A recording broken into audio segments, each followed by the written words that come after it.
Livre.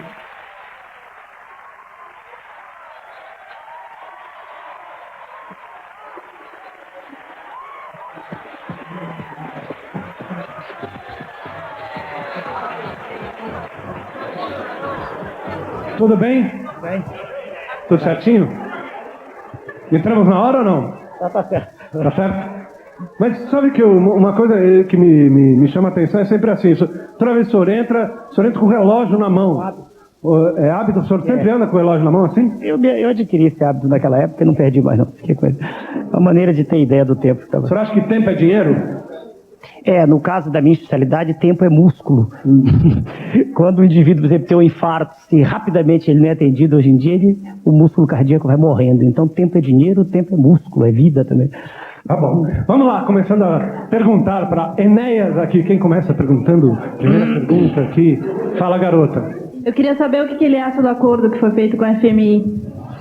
Cadê a moça? Aqui, não, pois não. O acordo que foi feito com a FMI não é nada diferente daquilo que o FMI propõe para todos os países que devem, né? Países devedores. A situação, eu falei no jornal aqui da SBT há poucos dias, quer dizer, falei correndo, eu tenho 30 segundos, né? Meio minuto. E eu explico bem para a senhorita. O acordo, a gente pode imaginar comparando, veja, senhorita, o país, quer dizer, o povo, né? Com um doente. Ia falar devagar agora que tem tempo. Imagine a senhorita que um indivíduo está com insuficiência cardíaca. Quer dizer, o coração está fraco, batendo devagar, não tem força para mandar o sangue para frente. A solução normal, né, aquilo que tem que ser feito, é dar um remédio que dê força ao coração, entende? Que faça com que ele possa mandar sangue para frente. Está acompanhando a imagem? Vai devagar.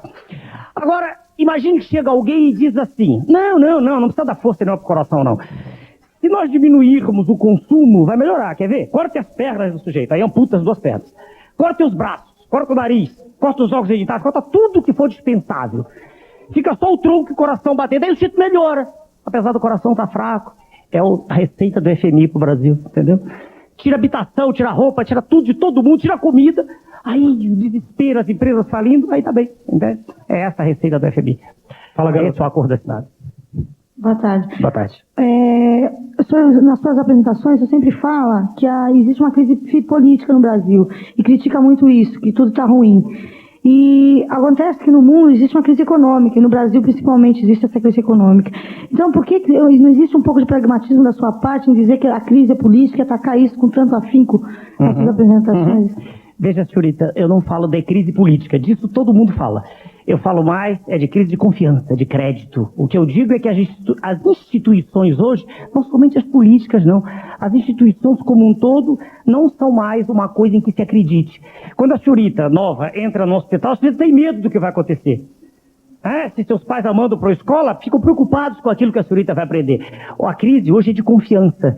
O cidadão hoje entra num táxi, veja, e ele está preocupado, tanto que eu ando muito de táxi, o motorista geralmente mostra a tabela, ele não precisa mostrar a tabela. É crise de confiança, é crise de crédito, entende? Nesse sentido, sim, ela é política. Faltou durante muito tempo no nosso país a injeção de confiança do povo, na população, na sociedade. E não é verdade que esteja assim no mundo inteiro, não, perdoe, minha senhorita. No Japão, por exemplo, acredita-se no governo. Na Inglaterra, onde eu morei, acredita-se no governo. E por aí vai, não é assim, não. Gosta de futebol, né? Quando eu era novo, como eu jogava muito mal, eu fui juiz, né? Quem joga muito mal geralmente apita. Eu casei, quer dizer, eu acompanho o Copa do Mundo assim, mas não sou... Não tem um time de preferência? Não, no Rio de Janeiro eu sou Flamengo, que é pro povo, no Rio de Janeiro, não posso negar, né? O povo mesmo. Quem mais aqui conversando com o Enéas aqui no Programa Livre? Fala, garoto. O senhor ficou satisfeito com a sua campanha à presidência da República? Acha que passou as suas ideias? Vejam, senhor, no sentido de transmitir aquilo exatamente em que eu acreditava, sim. Uma vez que, logo após a campanha, eu percorri 9 estados do Brasil e consegui obter, né, o registro definitivo do partido que eu havia criado. Ora, isso foi inédito. Imagine, o jovem, que eu não fiz acordo com nenhum profissional da política. Não há exemplo de nenhum partido político ter obtido registro assim. Então, nesse sentido, fiquei satisfeito. No outro sentido de ter obtido confiança, de que as pessoas acreditem no que eu digo, também. Agora, no sentido específico de ser candidato a presidente da República e ser eleito, aí era impossível. quase impossível com 15 segundos, né? Quase impossível. Era muito difícil transmitir uma mensagem muito firme com aquela velocidade, né? A velocidade era de 3 a 4 palavras por segundo, era muito difícil. Agora, se deu bem com a sua personalidade, né? Porque você tem uma personalidade meio nervosa, meio assim, uma coisa muito elétrica, não tem, né? Não necessariamente. Por exemplo, quando eu estou estudando, eu me dedico com o máximo de intensidade, cuidado, e aí não é depressa, exige o máximo de atenção. Aliás, eu estou estudando. A grande maioria das atividades, a meu ver, que uma pessoa tem que exercer, ela deve fazer com cuidado, com atenção. Se eu prestar atenção, mesmo com aquela velocidade, eu tinha um cuidado tremendo para falar corretamente, para pronunciar com clareza. Então, talvez a velocidade seja própria do temperamento, mas o cuidado está junto sempre. Fala, garoto. Por que o senhor desistiu da carreira política? Não, eu não desisti, é um erro de apreciação seu. Primeiro que eu não acredito é em carreira política. Carreira, veja, o jovem, é aquilo que existe, por exemplo, nas Forças Armadas. Soldado, cabo, terceiro sargento, segundo sargento, etc., até general. Carreira é na universidade, você começa a auxiliar de ensino e termina catedrático, titular. A vida política não é uma carreira, quer ver como não? O cidadão é deputado, daqui a pouco ele é vereador, ele vai a prefeito, ele é presidente da República, com sua excelência o presidente e volta para senador. Isso não é carreira, é um ir e vir. Não, então primeiro não há carreira, errada até. Segundo, eu não desisti. Eu me candidatei à presidência da República, registrei um documento àquela ocasião dizendo isso, e continuo candidato à presidência da República. Em 94, para isso eu registrei o partido no país inteiro. Não, eu não quero ser deputado, vereador, prefeito, porque dado o grau de desordem institucional a que a jovem fez referência, em que o país se encontra, eu não acredito mais que, de baixo para cima, se possa corrigir essa situação terrível em que o país se encontra. Então, é essa a tese. Eu acredito que só a partir de um exemplo muito forte, a partir de uma vontade de aço, a partir de uma contaminação de toda a sociedade por uma nova ordem, por uma vontade de acertar, é que a partir daí se direite. É assim. Fala, garoto. Senhor Enéas, o senhor tinha apenas 15 segundos para falar a sua mensagem e se expressar o que queria falar, né? E eu queria saber se o senhor fez algum curso, se preparou para falar tão rapidamente em 15 segundos. Não, veja, senhorita, eu sou educadora, estou com 53, pelo menos uns 40 anos. E ensinando, indo e vindo, a gente aprende a ter cuidado quando se cultiva isso bem, ter cuidado com a dicção, para ser claro, mas não, nunca fiz nenhum curso específico. Não, específico assim, não. E outro aspecto também, eu falei em cadeira nacional, não sei se a senhorita viu, durante 1 hora, e não falei tão depressa, aí eu tinha tempo, como aqui, em havendo tempo, né? Agora, sem haver tempo, espremido em 15 segundos, aí é difícil, né? Disseram até que era especialista, não sou especialista em 15 segundos, agora a TVS me deu 30, a gente fala em 30. O seu Sérgio dá 3 minutos, 4, que dá, a gente se adapta, né? Ok? No telefone. Alô? Alô? Quem é? A Marta. De onde? É Itaim. Diga, Marta. Eu queria perguntar pro Enéas o que ele acha do corte da dívida externa. Ele é contra ou a favor? O que não? Da dívida externa? Corte? Eu não entendi a pergunta. O que Ô, quer Marta, dizer? Oi. é corte da dívida externa? O não pagamento. Ah, tá ok. Veja, senhorita, não sei se é senhorita, senhora, pela voz de senhorita, a senhorita Marta, não é possível hoje, num mundo em que a economia está toda gerida de modo internacional, não é possível de modo brusco, assim, abrupto, dizer não se paga. Isso é muito bonito para a campanha política, mas é muito difícil uma assertiva dessa assim. Eu penso que esse assunto tem que ser estudado com bastante carinho e que seja paga aquela importância que pode ser paga. Na verdade, durante muito tempo, nem juros se pagaram aqui.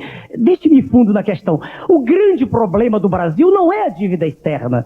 A dívida externa dos Estados Unidos é a maior do mundo, por exemplo. O grande problema do Brasil é a falta de decoro na atividade política. Isso sim. Dou um exemplo, senhorita. Agora, em janeiro, um deputado ganhou 17 milhões de cruzeiros. Eu quero crer que ninguém que trabalha honestamente no país ganha um salário desses. É um exemplo já. Um exemplo concreto. Aliás, quanto já foi aí de programa? Eu não marquei o início, perdão. Você não marcou de não? O que você ficou olhando assim? Não, eu não marquei. Não deve ser uns 6, 7 por aí, né? Não, mais, já foram quase 12. Quase assim. 12? Então a gente vai dar um intervalo, tá bom? De 3, vamos cronometrar junto aqui e a gente volta já, tá bom? Então até já com Enéas no programa ali.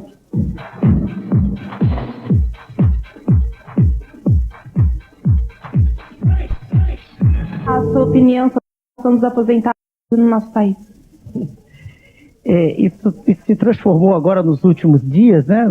Nas últimas semanas, numa verdadeira novela. Veja, senhorita, o que eu vou dizer é aquilo que qualquer pessoa sensata diria. Depois de trabalhar uma vida inteira, 35 anos, não ter direito ao mínimo de vida digna é algo assim deplorável, né? E, fundamentalmente, o que se passa hoje, mais uma vez o que eu digo é desordem absoluta. O executivo diz uma coisa, o legislativo diz outra e o judiciário diz outra.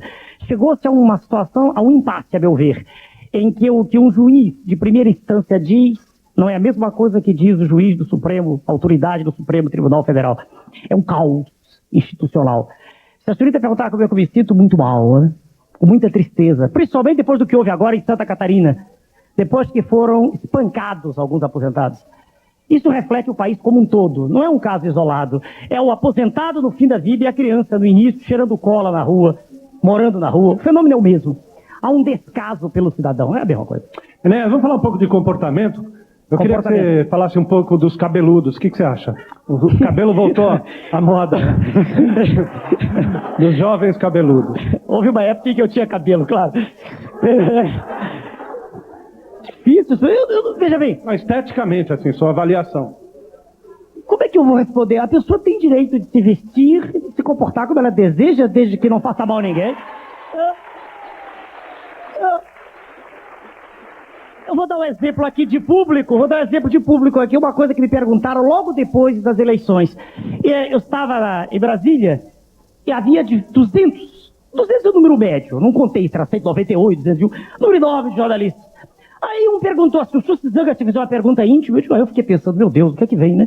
Aí o senhor virou e disse assim, o senhor pinta sua barba? Eu digo, muito bem, vire as câmeras. Aí viraram e digo, pinto. Aí ficou todo mundo espantado, assim, o que tem isso? Pim. Falei, pim. P-I-N-T-O, o que tem? Pim. Tem rosto. Aí calaram-se na hora, entendeu? A pessoa tem direito, desde que não faça mal a ninguém, desde que não dê maus exemplos, desde que não transmita maus costumes, a pessoa tem direito de levar a vida que lhe convém. Entende? Agora, veja bem, eu sou radicalmente contra a veiculação, através dos órgãos de comunicação, de maus exemplos, aí sim. De tudo aquilo que pode prejudicar a formação das nossas crianças. Aí sim. Aí eu sou rádio. Usar cabelo grande, o que tem? Se os rapazes cismarem em vez de usar de rasparem, o que tem? Aí só fica na moda, né? Não, porque eu tenho barba grande. A barba é grande. Cadê, garota? Fala. Rapaz lá atrás. Você. O que o senhor acha o espaço que a mulher ocupa na política hoje? Vamos mais longe. A pergunta da nossa jovem ali. O espaço que a mulher ocupa na política. A pergunta vamos fazer mais abrangente. O espaço que a mulher ocupa no mundo. Veja, senhorita, eu já participei de um programa só sobre isso aqui. Nós estamos em São Paulo, aqui em São Paulo. Um outro canal de televisão. Não, porque eu vivo lá viajando, então parei onde eu estava. Eu participei de um programa aqui assim, perguntando se a mulher era menos racional que o homem. Eu disse com muita clareza, como eu faço sempre. Isso é imbecil. Isso é imbecil completamente. Mulher menos, não tem nada disso. Mas nada disso. Homem e mulher se complementam. Homem e mulher são seres racionais, ambos. Ao longo de décadas, de centúrias, de muito tempo, a mulher foi relegada ao segundo plano por ser mais frágil fisicamente, normalmente. E houve uma série de situações, né, que a antropologia, a sociologia estudam, que fizeram com que a mulher ficasse num plano de tomar conta dos filhos, etc. Mas, à medida que o tempo foi passando, a mulher foi assumindo posições de, a meu ver, de luta pelos mesmos direitos. Então, não vejo na política. Eu, quando entrei na faculdade de medicina, década de 60, havia na minha turma 5 ou 6 moças. Hoje elas são maioria. O que tem isso? Entende? Não vejo nada em particular na política, na educação, nada. A mulher tem direito. É claro que uma mulher, por exemplo, grávida, tem que ter o seu direito resguardado. Entende? E as empresas deveriam receber estímulos para contratarem. Hoje, não sei se a senhorita sabe, muita gente vai contratar a empresa e diz assim, já ouvi isso. E diz assim, mulher sem filhos. Ora, isso já é uma restrição, entende? O que deve ser feito é um estímulo, uma maneira de beneficiar as empresas para que elas contratem mulheres, entende? Com creches e uma série de medidas de ordem política. Nada contra, em princípio, porque eu não vejo diferenças nesse sentido, ok? Telefone.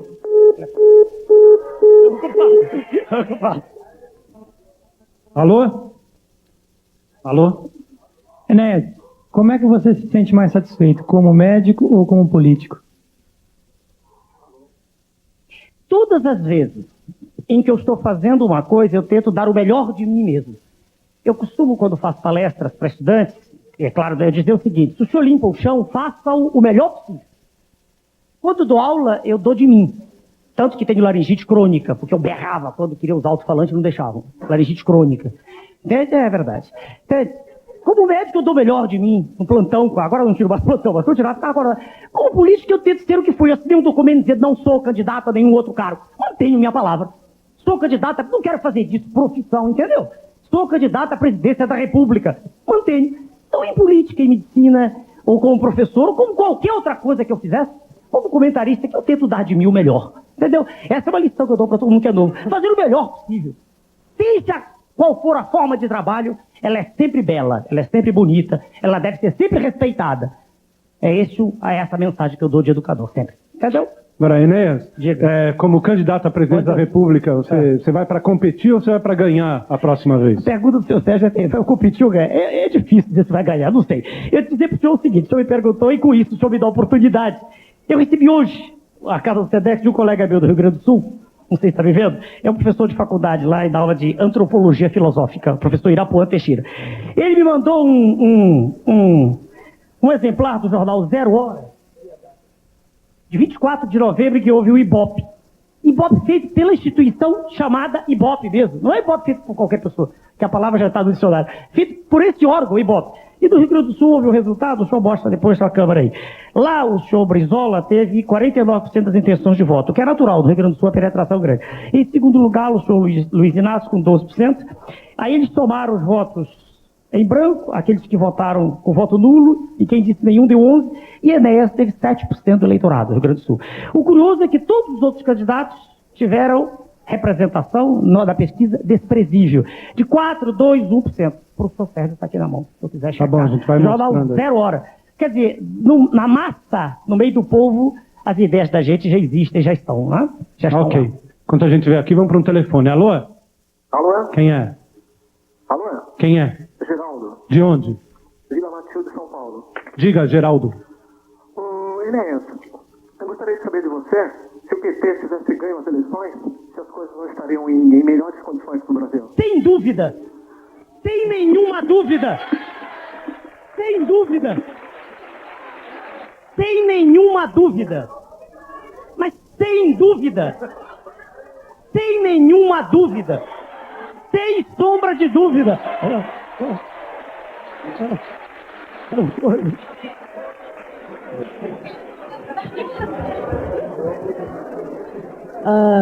Sem dúvida. Sem dúvida! Certo. Não, era só para ver se eu havia entendido. Não, sem dúvida, eu sou Sem bem dúvida. claro, o senhor sabe, sem dúvida. Sem dúvida.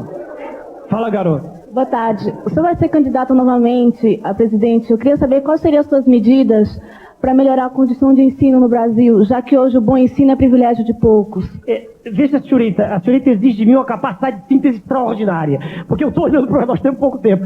Eu falei em cadeia nacional durante 1 hora, no dia 14 de fevereiro de 91, o ano que passou, e falei mais 1 hora. É impossível, mas eu posso dar uma ideia para a senhora. Primeiro, veja bem, é preciso fazer com que o professor tenha aquela condição que ele possuía no passado.